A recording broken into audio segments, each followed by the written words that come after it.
Muy buenos días y muy buenas tardes.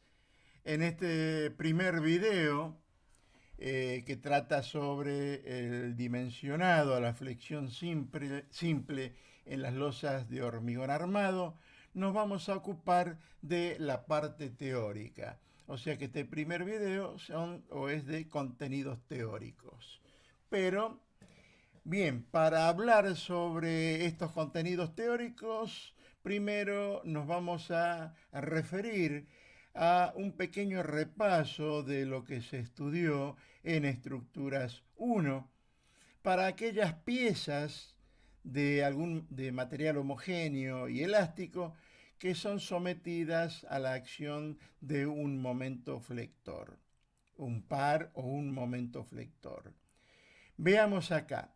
Tenemos una pieza que tiene una sección perpendicular al eje de la misma y que está sometida a la acción de un momento flector M.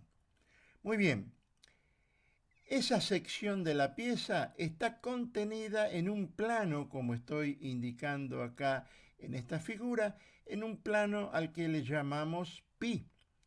También hay otro plano donde está actuando el par o el momento, un plano al que llamamos alfa. Ese plano en el que actúa el momento flector M forma con el plano pi un ángulo de 90 grados, o sea, son perpendiculares entre sí. Muy bien, la intersección de estos dos planos, o sea, el plano pi con el plano alfa, me determina una línea recta que en matemáticas se la menciona como traza a la intersección de esos dos planos. Nosotros a esa traza la vamos a llamar F. F para nosotros va a representar la línea de fuerzas. O sea, la línea de fuerzas es la intersección de esos dos planos. Muy bien, cuando esa línea de fuerza coincide con alguno de los ejes principales de esta sección, acá los ejes principales de esta sección son los ejes X e Y. Recordemos entonces que ¿cuáles son los ejes principales de una sección? Los ejes principales de una sección son aquellos ejes para los cuales los momentos de inercia de la sección son máximos o mínimos. Acá, en esta sección rectangular, los ejes principales son el eje X y el eje Y. Muy bien, cuando la línea de fuerza coincide con alguno de los ejes principales, como en este caso coincidente con el eje Y, la flexión simple se llama flexión simple normal, o sea, la línea de fuerza coincidiendo con el eje Y, o si en otro caso la línea de fuerza estuviera coincidiendo con el eje X, también sería una flexión simple normal. Cuando esa línea de fuerza no coincide con alguno de los ejes principales, por ejemplo, que tenga una determinada inclinación, como estoy marcando acá, se dice de que la flexión simple es oblicua. Tal es el caso que ocurre, por ejemplo, cuando tenemos que dimensionar alguna correa de algún techo metálico, alguna correa de un techo o una cubierta inclinada, o sea, una agua o dos aguas. Esas correas de techo, como se vio en estructuras 1, están sometidas a flexión simple oblicua. ¿Por qué? Porque la línea de fuerza no coincide con ninguno de los ejes principales de la sección. Muy bien, la figura 2 nos está mostrando ahora, en vista lateral, una pieza, un cuerpo, que está sometido a la acción de un momento flector M. Muy bien. Si nosotros observamos en los dibujos de la derecha, tenemos acá a la sección de la pieza, la sección que es perpendicular al eje, Cuando se produce la deformación, esa sección sigue siendo plana, o sea, esta sección gira y se mantiene siendo plana. Por supuesto que está exagerado el dibujo, ¿eh? La sección se mantiene plana después de la deformación, tal como lo dice uno de los principios de Navier.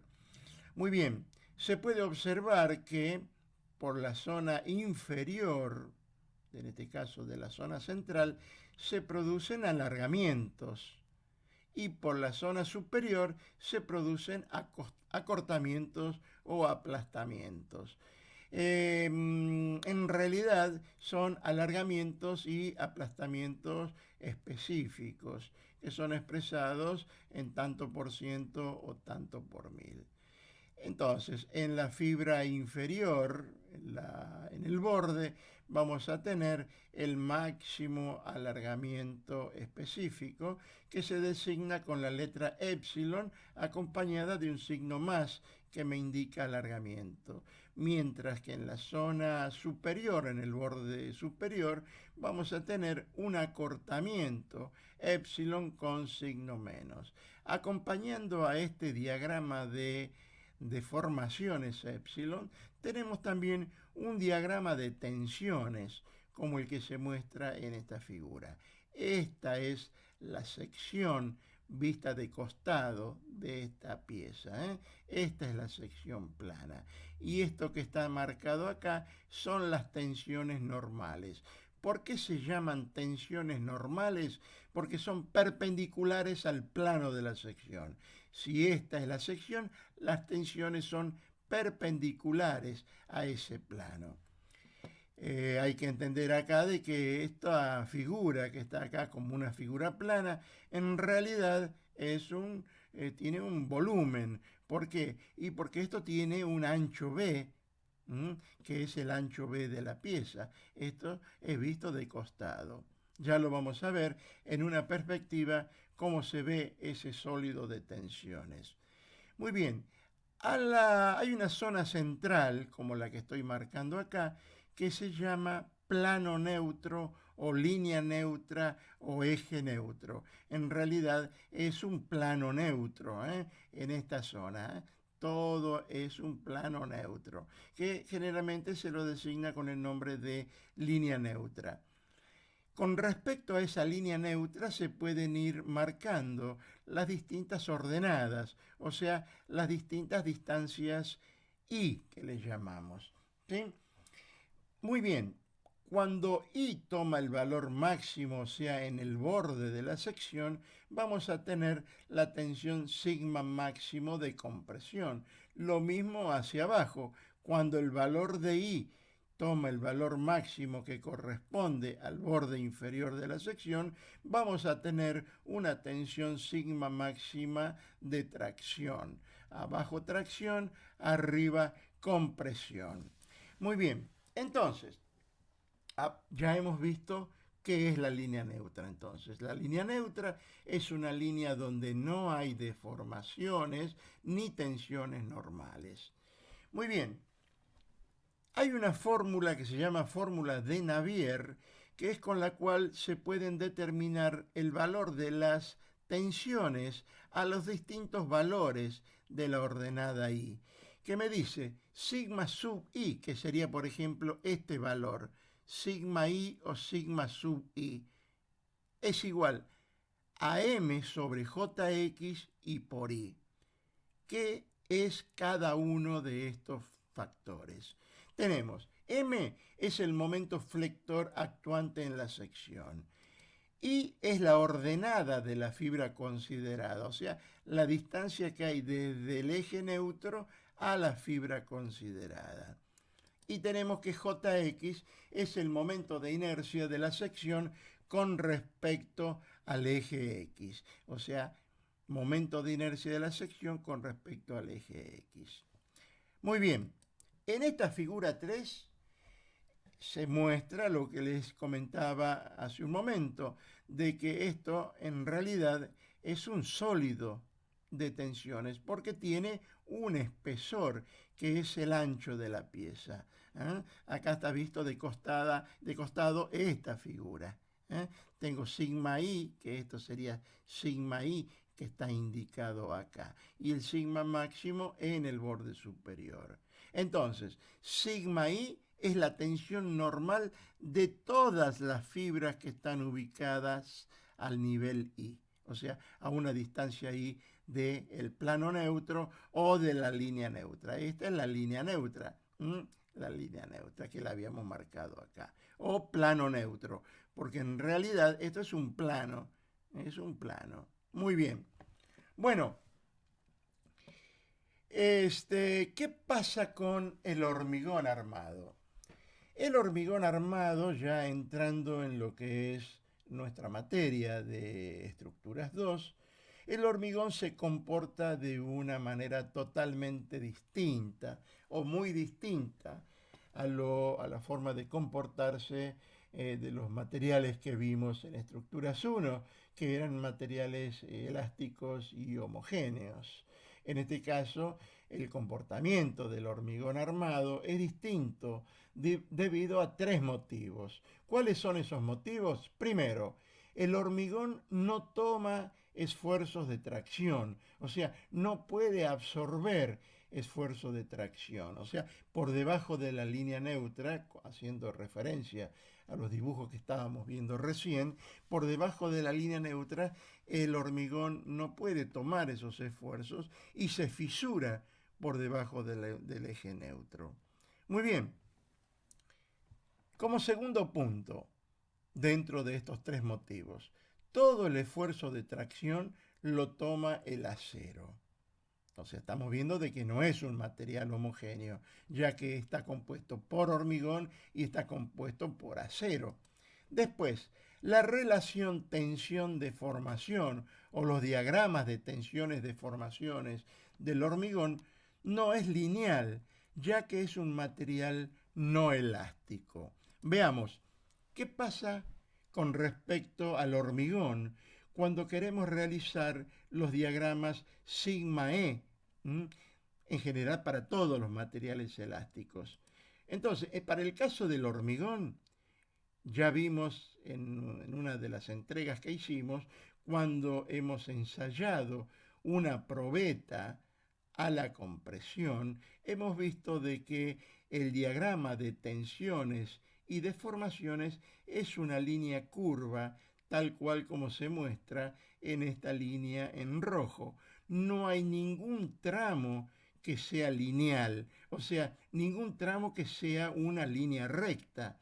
Acá todo es una línea curva. Desde el inicio hay una línea curva hasta que se produce la rotura en este punto, y en este caso esa línea curva corresponde a una parábola de segundo grado. O sea, este diagrama sigma E que estoy mostrando acá es el diagrama para un material no elástico como el hormigón.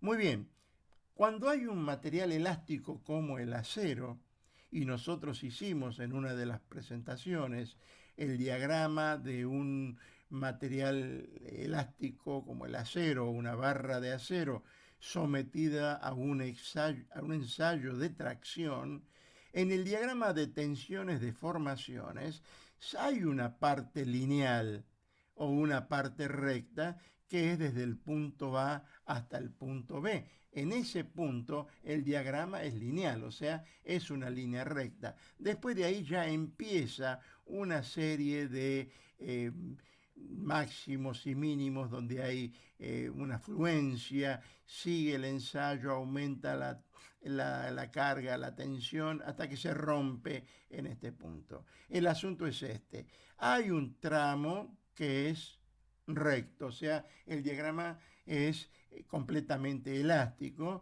porque en esta zona se comporta o se cumple la ley de Hooke. Entonces, que es la tensión directamente proporcional, o sea, las tensiones y deformaciones son proporcionales. Muy bien, veamos nosotros ahora qué pasa si ensayamos una pieza de hormigón armado, es una pieza apoyada en dos apoyos y sometida a dos cargas concentradas y simétricas como se muestra en esta figura. Esta pieza tiene un ancho B y una altura o un espesor total D. Por supuesto que esto es esquemático. Este B podría ser mucho más grande que D, o sea, algo así, ¿eh? O sea, tengo B y D. Muy bien, para este esquema estático tenemos estos diagramas de características. El diagrama de corte, que es este, por supuesto acá el valor es P, viene con P, sigue constante, baja P, sigue 0, baja P y después cierra con la reacción. Bien, como acá no hay corte y el momento flector, el diagrama de momentos flectores es este que se muestra acá, el momento flector máximo es igual a P por A. Claro, R de A es igual a P. Por esta distancia que es A, el momento flector máximo es P por A y se mantiene constante y después disminuye hasta 0. En esta zona central, el momento flector es máximo y su valor es P por A, pero el corte es igual a 0. Entonces, debido a que el corte es igual a 0 y acá tengo un momento flector, diremos de que está sometido a flexión simple. En este caso es flexión simple normal, pero no nos vamos a poner a ver el tema de la línea de fuerza, simplemente ya sabemos de que esto es una flexión simple normal. Vamos a ver ahora a continuación o a analizar qué pasa con la sección de hormigón cuando está sometida a la acción de estas cargas y vamos a ir realizando un control y vamos a identificar a tres estados. Un estado 1, donde las cargas son pequeñas, un estado 2, en donde se aumenta la carga una determinada cantidad, y un estado 3, que es el que me produce la rotura de la pieza. Vamos a ver entonces el estado 1, que es un hormigón no fisurado. Debido a la intensidad de las cargas, se produce un momento flector M, que es la solicitación de la sección, que me produce en la misma tensiones de compresión y tensiones de tracción. Al ser cargas de baja intensidad, el hormigón no se llega a fisurar, el hormigón soporta o puede soportar la parte traccionada, o sea, soporta las tracciones que hay por debajo de la línea neutra, pero son tensiones bajas. El hormigón anda en el orden, digamos, su resistencia a la tracción es más o menos 15 kilogramos, 10 kilogramos, 15 kilogramos por cada centímetros cuadrados. O sea, de que en este caso el hormigón se comporta casi como un material elástico, o sea, es aproximadamente elástico el comportamiento. Y el diagrama de tensiones, que es este, también es aproximadamente lineal. Tengo compresión en la parte superior y tracción en la parte inferior. O sea, el hormigón soporta perfectamente la tracción y no necesita armaduras para ellos. Veamos ahora el estado 2, que ya corresponde a un hormigón fisurado. Las cargas las vamos aumentando de a poco, de tal manera de que llega un momento durante ese aumento de cargas que empiezan a producirse fisuras en la zona traccionada. ¿Qué quiere decir? Que el hormigón ya en ese momento deja de colaborar con la tracción en la fibra de abajo. O sea, ya no colabora para nada. Ya hay fisuras en la parte de abajo. Y es ahí donde ya debemos colocar una armadura para absorber esas tensiones de tracción.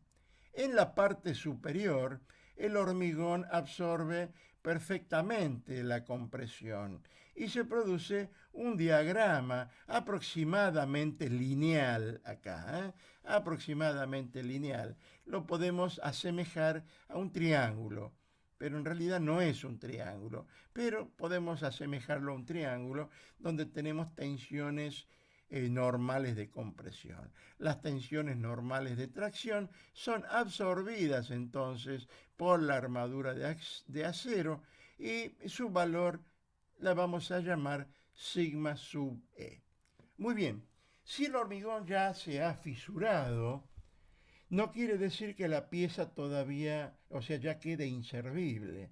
Esto quiere decir de que la pieza puede seguir aguantando todavía un poco más, o sea que se pueden seguir incrementando las cargas. La pieza todavía no es inservible. Entonces, ¿qué vamos a hacer? Vamos a aumentar las cargas. Vamos a aumentar las cargas y vamos a decir que llegamos a un estado 3 que se designa con el nombre estado de rotura. En ese estado vamos a suponer de que la pieza ya se rompe. Simultáneamente se rompe el hormigón y el acero. Ese es el estado de rotura, llamado también estado último. Como tensión de rotura del hormigón se toma beta R. Hemos visto ya de que beta R es inferior, un valor inferior a la tensión característica del hormigón, ¿no? A la tensión sigma prima BK. Se considera de que en esta zona, cuando ya en el borde de la sección ya tenemos beta R, la deformación específica o el aplastamiento específico del hormigón es menor o igual que el 3,5 por mil. Muy bien, en la parte inferior, que ya también ha llegado a su estado último, la tensión que se toma es la tensión de fluencia, no la tensión de rotura, que es superior a la tensión de fluencia. La tensión que tomamos es la tensión de fluencia y es la tensión última para el acero. ¿Por qué es la tensión última que tenemos que considerar? Porque si aumenta esta tensión, va a traer aparejado este aumento deformaciones excesivas en el acero que hacen de que ya sea inservible para un hormigón armado. Muy bien. Resulta de que en la parte comprimida del hormigón, en este caso, hasta llegar a su rotura teórica, porque la tensión de rotura es beta R, la que consideramos, es beta R, y es la máxima tensión que vamos a considerar que puede llegar el hormigón, inferior a la tensión característica, es un diagrama parabólico rectangular. Hay una zona parabólica que es esta, que llega la zona parabólica hasta una deformación específica del 2 por mil. O sea que en este nivel el hormigón se ha deformado un 2 por mil, del 0 al 2 por mil. Y después, entre el 2 por mil y el 3,5 por mil, el diagrama ya es rectangular. Entonces, en definitiva, este es el estado que llamamos estado de rotura o estado último. Beta R, como ya dijimos, es la tensión de cálculo del hormigón y beta S es la tensión de fluencia del acero. Muy bien, vamos a ver cómo se hace el dimensionado a la flexión simple, tanto para una pieza de esta sección o una losa. Se realiza en el estado 3, o sea, en el estado último, o sea, para aquella carga en la que se producen simultáneamente la rotura del hormigón y del acero. Esa carga recibe el nombre de carga de rotura. Acá está el diagrama de tensiones. La máxima tensión es beta R, de la máxima tensión del hormigón de compresión es beta R y la máxima tensión de tracción en el acero es beta S. Esta es la tensión de fluencia del acero. Muy bien. Acompañando a esto, el diagrama de deformaciones sería este, ¿verdad? Hasta una deformación del 2 por 1000, tenemos que el diagrama de deformaciones, el diagrama de tensiones es un diagrama parabólico, como se muestra acá, un diagrama parabólico. Y entre el 2 por 1000 y el 3,5 por 1000, el diagrama es rectangular. Muy bien. Entonces, esta deformación que tenemos acá es el máximo alargamiento que vamos a considerar para el acero. Muy bien. Bueno, vamos a decir lo siguiente.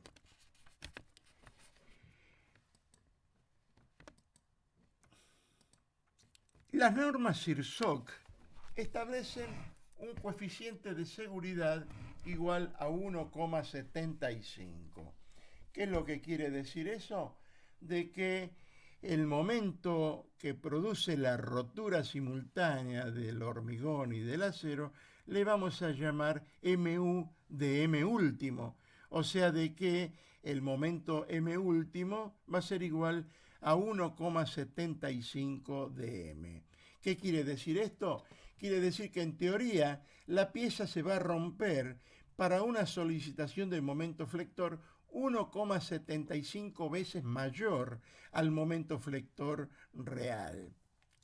Ahora bien, para establecer las fórmulas que vamos a utilizar para el dimensionado de una sección, debemos plantear las ecuaciones de equilibrio.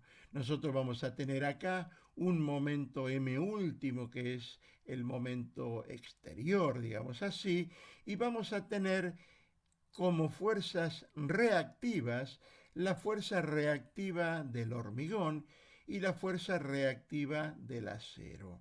Acá, entre estas dos fuerzas, que son fuerzas internas, tienen que equilibrar la acción de este momento flector MU. O sea que vamos a decir de que estas fuerzas internas de compresión D sub B y Z sub E tienen que equilibrar al momento MU. Por lo tanto, MU va a ser igual a D sub B por Z y también va a ser igual a ZE por Z. Acá hay una cupla, ZE y D sub B. Y el brazo de palanca es Z. O sea, D sub B por Z y ZE por Z tienen que equilibrar al momento exterior MU. Z se llama brazo de palanca, entonces, entre las fuerzas internas. Muy bien, habíamos dicho también de que la tensión máxima de compresión que vamos a utilizar para el hormigón es beta R y que es inferior a la tensión característica. ¿Por qué tomamos esa tensión inferior o tensión de cálculo? Porque ocurre que durante el transcurso del tiempo y al estar sometidas las secciones o las piezas a carga permanente, se produce un envejecimiento del material que hace que disminuyan esas tensiones. Por esa razón se toma beta R y no sigma prima BK. Esta tabla que tenemos acá y que ya la vimos en el primer video que hemos presentado cuando hablamos sobre la tecnología, acá en esta primera columna tenemos las distintas calidades de hormigón, H17, H21, H30. La tensión característica la tenemos en esta segunda columna y la tensión de cálculo en esta tercera columna. Por ejemplo, el hormigón H17, que es un hormigón que tiene resistencia característica 170 kilogramos por centímetros cuadrados, la resistencia o la tensión de cálculo es 140 kilogramos por centímetros cuadrados. Muy bien, con respecto al acero, ¿qué podemos decir? El acero no tiene envejecimiento, pero no obstante a eso, vamos a tomar como tensión máxima o como máxima tensión a la tensión de fluencia como dijimos anteriormente, por la cuestión de la deformación. Mayor deformación al 5 por 1000, este 5 por 1000 corresponde al máximo alargamiento y a esta tensión de fluencia. Si aumenta la tensión esta, aumenta el alargamiento y el alargamiento este sería el máximo alargamiento permitido. Alargamiento mayor a este, ya la armadura ya es inadmisible para la estructura. Acá tenemos en esta tabla, y solamente hemos puesto el acero ADN 420, que es el acero de dureza natural de 4200 kilogramos por centímetros cuadrados, que tiene una tensión característica de 4200 kilogramos por centímetros cuadrados y la tensión de cálculo 4200 kilogramos por centímetros cuadrados. O sea, coincide la tensión característica con la tensión de cálculo, que es la tensión de fluencia. Muy bien, vamos a estudiar ahora el equilibrio que se debe producir por la aparición de estas fuerzas internas D sub B y D sub E. Primeramente vamos a estudiar la posición de la línea neutra, o sea, la distancia que hay desde el borde superior hasta la zona donde no hay tensiones, ni aplastamientos, ni alargamientos. Vamos a hacer lo siguiente. Vamos a imaginar de que geométricamente esta línea inclinada, que es la sección, la vamos a desplazar en forma paralela hacia la derecha una cantidad E sub EU, que es el máximo alargamiento del acero. Vamos a desplazarla de esta manera, de tal manera que en la parte superior vamos a tener E sub B más E sub EU, y vamos a tener este triángulo. Esto es H, en la parte inferior es 0, acá abajo, esta línea va a quedar acá, vale 0, y vamos a tener X, que es la posición de la línea neutra. Muy bien, vamos a relacionar triángulos diciendo lo siguiente: este triángulo que tenemos acá, este triángulo, es semejante con este otro triángulo. Entonces, al haber una semejanza, podemos decir lo siguiente, que este cateto dividido en este cateto, que es H, es igual al valor de este cateto dividido en este otro cateto. Entonces, es epsilon B más epsilon EU dividido en H es igual a epsilon B dividido en X. Me quedó acá una proporción. Esto se llama proporción. Hay un teorema de las proporciones que se llama teorema fundamental de las proporciones, que me dice que el producto de los extremos es igual al producto de los medios. O sea, epsilon B más epsilon EU por X es igual a epsilon B por H. Eso es lo que acabamos de escribir acá. Este producto en diagonal es igual a este producto en diagonal. Si de acá despejamos X, me va a quedar lo siguiente. Paso todo este paréntesis dividiendo y me queda de que X es igual a epsilon B sobre epsilon B más epsilon EU por H. Si a este cociente que está acá lo designamos como K sub X, si esto es K sub X, me va a quedar que X es igual a K sub X por H. X igual a K sub X por H. K sub X entonces es un coeficiente que depende exclusivamente del aplastamiento del hormigón y del alargamiento máximo del acero. X igual a K sub X por H. Muy bien, vamos a ver ahora cómo podemos calcular el esfuerzo producido o soportado por el hormigón, el esfuerzo D sub B, que es esta fuerza. Esta fuerza la podemos calcular determinando el volumen de tensiones, Nos acordemos de que esto tiene una profundidad B, que es el ancho de la pieza. O sea que yo tengo un volumen. O sea, yo puedo decir que es X por beta R y por B. Si esto fuera rectangular, sería X por beta R por B, un volumen. Pero como no es rectangular esto, es una zona parabólica y después arriba, si rectangular, se lo multiplica por un coeficiente alfa. O sea que el volumen, si fuera rectangular, sería X por beta R por B. Pero como tiene esta forma el diagrama, parabólico rectangular, se multiplica por un coeficiente alfa que recibe el nombre de coeficiente que me indica el grado de participación de la sección. Muy bien, este es entonces el volumen del sólido de tensiones. Muy bien, si en vez de poner X reemplazo por K sub X por H, me queda, esto es X, K sub X por H, por beta R, por B y por alfa. Sigue siendo el volumen del sólido de tensiones, en donde hemos reemplazado X por KX por H. Muy bien, entonces, repito, alfa recibe el nombre de grado de solicitación de la sección y su valor depende de la deformación específica del hormigón.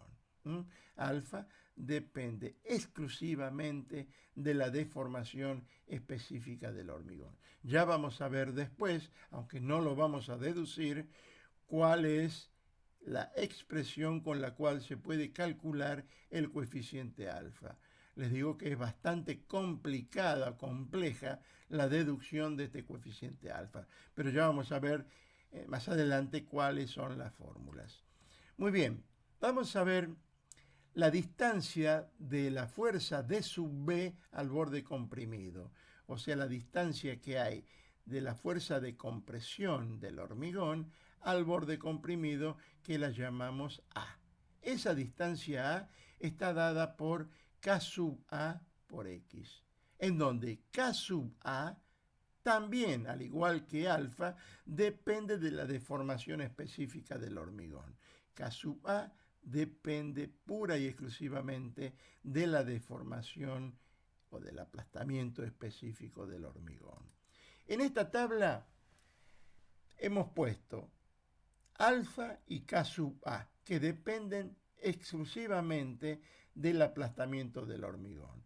Y se distingue para un aplastamiento menor del 2 por 1000, o sea, desde este sector hacia abajo, o sea, desde el 0 hasta el 2 por 1000, y después para E sub B, o sea, epsilon sub B, perdón, digo E, pero es epsilon sub B, para deformaciones específicas entre el 2 por 1000 y el 3,5 por 1000, o sea, en este sector, entre el 2 por 1000 y el 3,5 por 1000. El valor del coeficiente alfa es esta fórmula que está acá, y de K sub A, esta fórmula que está acá. Todos, alfa y K sub A, dependen solamente del aplastamiento específico del hormigón. Bien, vamos a ver ahora el brazo de palanca que hay entre las reacciones internas. El brazo de palanca recibe el nombre de, o lo identificamos con la letra Z minúscula. Ese valor de Z no es otra cosa que H menos A. O sea, Z es igual a H menos A. Pongamos eso. Z es igual a H menos A. Muy bien. Entonces, lo cual puede escribirse como Z igual a H menos A. A es K A por X, pero X, a su vez, es K sub X por H. Entonces me queda Z igual a H menos K sub A por X. Esto es X, K sub X por H. Entonces, tenemos como H me figura en estos dos términos, en este término y en este término tengo H, puedo sacar como factor común H y decir que me queda Z es igual a H, que multiplica entre paréntesis a 1 menos K sub A por K sub X. Muy bien, si a este factor que está entre paréntesis le damos un nombre. Por ejemplo, vamos a decir de que ese nombre es K sub Z o KZ. Si 1 menos K sub A por K sub X es KZ, me va a quedar entonces que Z es igual a KZ por H. Z igual a KZ por H. Les adelanto que cuando haya que dimensionar una sección de hormigón armado a la flexión, no vamos a calcular todas estas fórmulas. No vamos a calcular cuánto vale KZ, ni cuánto vale K en función del aplastamiento del hormigón, ya que todos son valores que van a estar tabulados, que ya lo vamos a ver más adelante. Muy bien, vamos a estudiar ahora el equilibrio.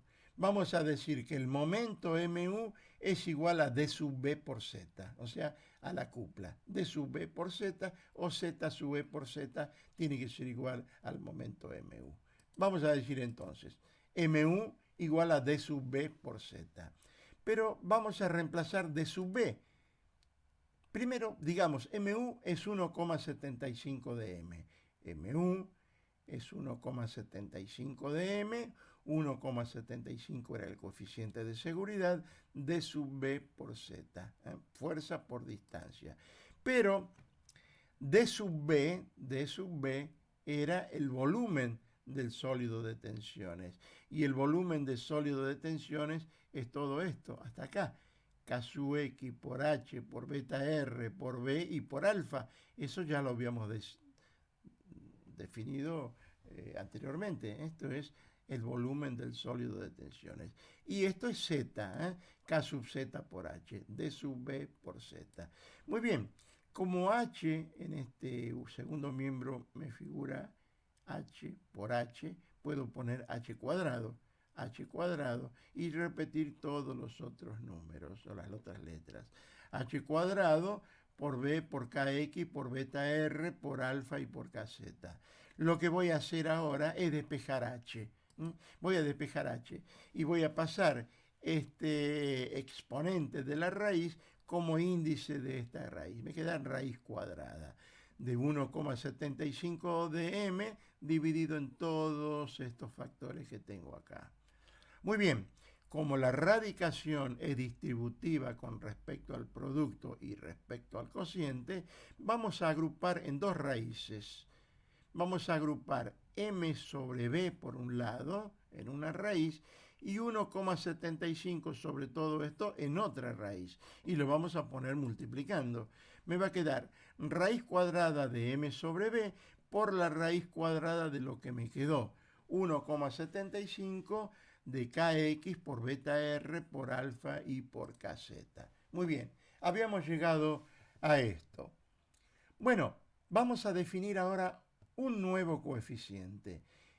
Esto que está en esta raíz le vamos a llamar KH. KH, raíz cuadrada de todo esto lo que está acá adentro. Entonces, ¿qué me quedaría? Me quedaría que H es igual a KH por raíz de M sobre B.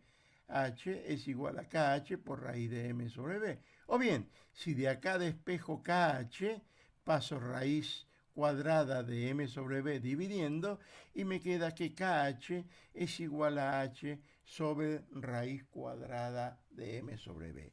Esta es la fórmula más importante que vamos a utilizar para el dimensionado. Mejor dicho, es la fórmula con la cual vamos a empezar a realizar el dimensionado, o sea, para calcular la armadura. KH igual a H sobre la raíz cuadrada de M sobre B. H es la altura de la pieza, M es el momento flector que está actuando y B el ancho de la pieza. ¿Qué unidades vamos a poner? Vamos a ver acá en este ejemplo.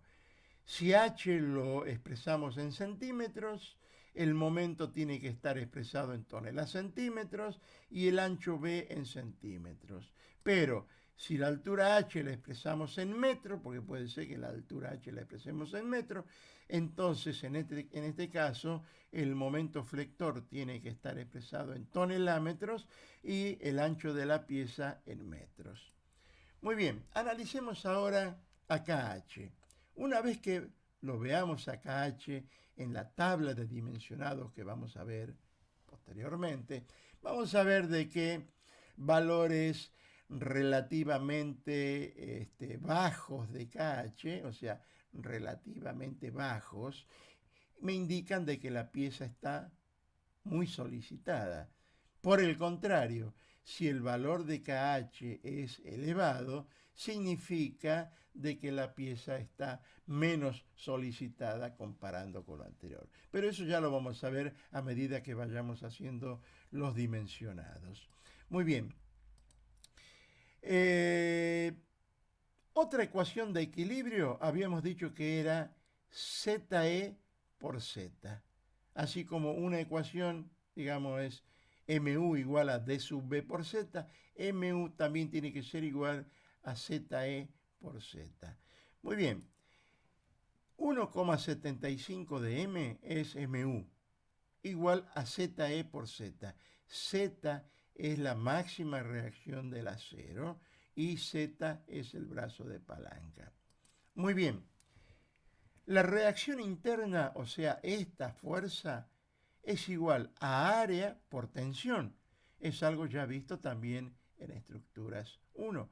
Fuerza igual a área por tensión. Entonces acá tenemos el área expresado en centímetros cuadrados y la tensión de fluencia expresada en kilogramos sobre centímetros cuadrados. Haciendo este producto puedo saber cuánto vale la fuerza ZE.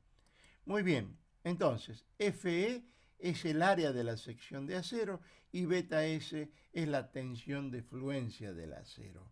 Muy bien, reemplazando me queda entonces de que 1,75 de M es igual a ZE, el valor de la fuerza, K sub Z por H es Z.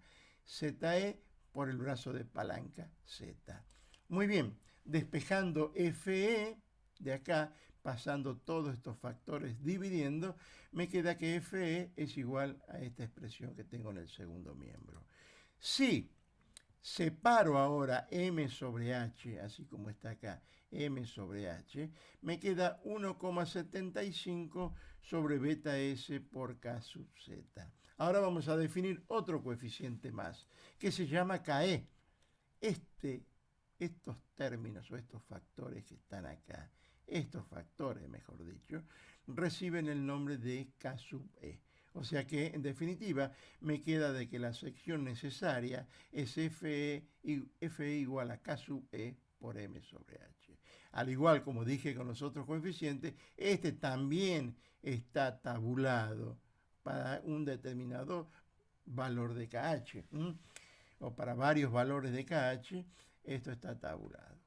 Muy bien, la tabla de dimensionado, que es la que les mencionaba.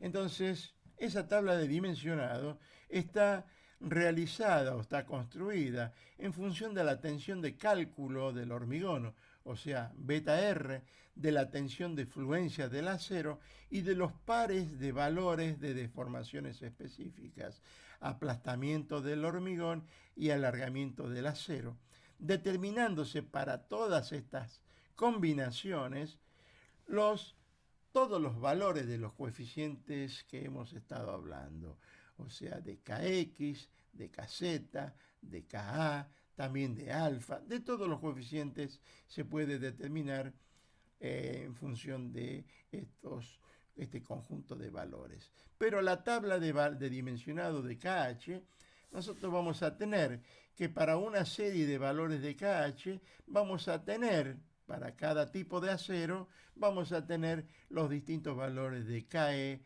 de KZ y de KX. Muy bien, esta es la tabla de dimensionado, que se llama tabla de KH. Tenemos sigma prima BK, solamente pusimos 170 y 210 kilogramos por centímetros cuadrados, y acá están los distintos valores de KH. Ya vamos a ver cómo los utilizamos. Y para el acero ADN 420, el valor de KE, KX y KZ. Entonces, Vamos a ver ahora cómo se hace el dimensionado de una losa, pero antes vamos a tener en cuenta algunas premisas a considerar. El diámetro mínimo de hierro a utilizar en una losa es Fidel 6, o sea, 6 milímetros de diámetro, o sea, 0,6 centímetros de diámetro. O sea, se lo identifica como Fidel 6. Al decir Fidel 6, ya estamos diciendo que es un hierro que tiene 6 centímetros de diámetro. Entonces, el diámetro mínimo a utilizar va a ser siempre Fidel 6. Las losas se van a dimensionar para fajas de 1 metro, o sea, el ancho B de la pieza va a ser 1 metro. 1 metro por la altura D. 1 metro, o sea, o 100 centímetros, que es lo mismo. Y la otra, de que para las losas con armadura principal en una sola dirección, para las losas que tengan armadura principal en una sola dirección, la separación máxima de cada hierro es 15 centímetros más D sobre 10. Ahora bien, D es el espesor de la losa en centímetros. ¿Qué quiere decir?